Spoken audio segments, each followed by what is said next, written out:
Mga junior o senior students sa mga pampublikong tunghaan sa dakbayan sa Lapu-Lapu nga mga officers sa junior police o barkada kontra droga gipaubos sa pagbansay-bansay. Siluan Miron Dina sa report.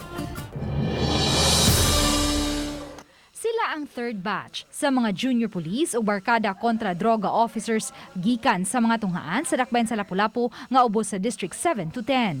Sulod sa usa ka adlaw, ipaubos sila sa 5 ka nagkadaiyang training. Sama sa basic arnis techniques nga gipanguluhan ni Coach Junel Pipito, basic emergency first aid training uban ang mga personnel sa Philippine Red Cross.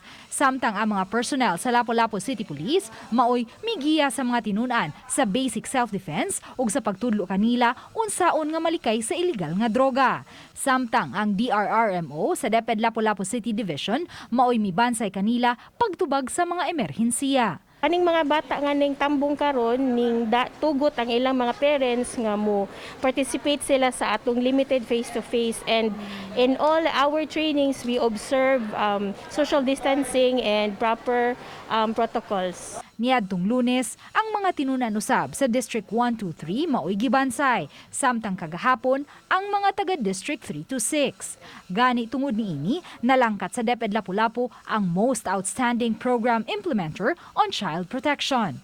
Niak gyud sila as police, like kanang naa sila kanang magbantay sila sa gate, kanang naay katong sa una mangjul, naay reporting system sila nga naay ni sud sa eskwelahan nga nagdala og I speak ba to nga nakuan sa ato ang mga junior police. Uban ni Marlon Melgazo, Luan Narondina, Balitang Bisdak.